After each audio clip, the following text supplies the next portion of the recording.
Hello दोस्तों, आज और एक फिर नई कहानी के साथ। यह बात 2013 की है। मैं एक बार कॉलेज से आने के बाद थोड़ा परेशान सा था। सोचा अगर थोड़ा बाहर घुमाऊं तो शायद मन हल्का हो जाएगा। यह सोचकर मैं मेरे घर के पास वाले पार्क में थोड़ा टहलने के लिए चला गया। बाहर की हवा, बच्चों का शोर काफ़ी अच्छा लगा, लेकिन अभी भी न जाने क्यों मन की उदासी खत्म नहीं हो पा रही थी। ऐसा कभी कभी हर एक के साथ होता है, लेकिन उस दिन न जाने मेरे साथ यह चीज़ कुछ ज़्यादा ही हो रही थी। मैं यूं ही चुपचाप बैठा हुआ था कि मेरे कंधे पर किसी ने हाथ रखा और बड़े प्यार से पूछा, दुखी क्यों हो बेटा? मैंने पीछे देखा तो लगभग 60 से 70 साल की एक वृद्ध महिला मेरे पीछे खड़ी हुई थी। मैं पहले थोड़ा शक पका गया, लेकिन फिर उस महिला में बिल्कुल अपनी दादी की छवि दिखाई दी। तो मैंने अपने अनमने मन से जवाब दिया, आंटी, बस यूं ही थोड़ा उदास था।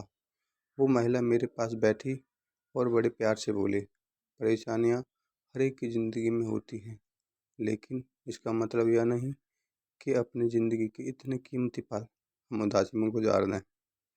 और फिर तुम्हारी अभी उम्र ही क्या है उदास होने की? फिजूल की चिंता करने से आज तक कोई सफल नहीं हुआ।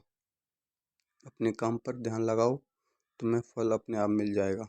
यह सब कुछ कहना बहुत आसान है आंटी।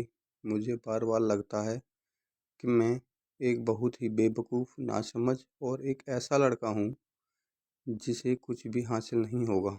आंटी हंसी और बोली, तुम्हारी जनरेशन की ना यही दिक्कत है। हर मिनट और हर सेकंड इतने उदास रहते हो कि कभी कभी लगता है कि तुमसे ज़्यादा ज़िंदगी तो हम बूढ़े लोग जी रहे हैं। यह बातें हमेशा याद रखो, मेहनत करते रहो और ज़िंदगी के हर मिनट का आनंद लिया करो। अच्छी बात है ज़िंदगी में कुछ करके दिखाना, लेकिन अगर यह महत्वाकांक्षा सरदर्द बन जाए तो बहुत बुरी है। मेरी बात पर विचार करना और ज़िंदगी के हर मिनट का जितना लुत्फ़ हो सके उतना उठाना। क्या पता ज़िंदगी हमें कब ऐसे मूड पर लाकर खड़ा कर दे जहाँ से लौट आना बहुत मुश्किल हो। यह कहकर आंटी वहाँ से चली गई, लेकिन मुझे उनकी यह बात बहुत अच्छी लगी। मैं रोज़ पार्क जाने लगा। अक्सर आंटी से मुलाकात होती और उनसे खूब सारे विषयों पर बात होती। आंटी का चेहरा आज भी याद है, हरदम हंसती रहती, खिलखिलाती रहती और जिससे भी वो मिलती यही सलाह देती कि ज़िंदगी के हर मिनट का खूब लुत्फ़ उठाओ। उनका व्यक्तित्व इतना करिश्माई था कि हर कोई उनसे बात करने को और अपनी समस्याओं का समाधान पूछने के लिए उत्सुक रहता। एक दिन जब मैं पार्क गया और काफ़ी देर तक टहलता रहा, लेकिन आंटी दिखाई नहीं दी। बड़ा अजीब लगा, क्योंकि शाम 6 बजे आंटी अक्सर बाहर दिखाई देती थी। मुझे लगा कि शायद थोड़ी तबीयत खराब होगी, इसलिए नहीं आई होंगी। लेकिन करीब एक हफ्ते तक आंटी पार्क नहीं आई।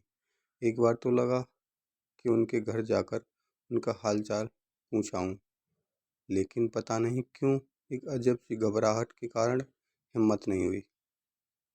कुछ दिन और इंतज़ार किया और फिर जब रहा नहीं गया तो उनके साथ टहलने वाली एक वृद्ध महिला के पास गया और आंटी के बारे में पूछा। वह वृद्ध महिला कुछ देर तो चुप रही, फिर बोली, तुम्हें सच में नहीं पता कि उनके साथ क्या हुआ? मैं थोड़ा डर गया और बोला, नहीं, मुझे तो ऐसा कुछ नहीं मालूम। तब उस महिला ने जो बताया उसे सुनकर मेरे पैरों तले जमीन खिसक गई।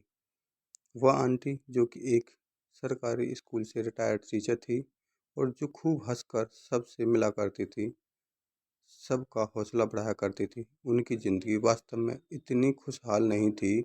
उनका बेटा अपनी नौकरी छूटने के कारण भयंकर तनाव में आ चुका था और दिन रात शराब का सेवन करने लगा। शराब की बुरी लत से उसका लीवर खराब हो गया और एक दिन वह इस दुनिया से चल बसा।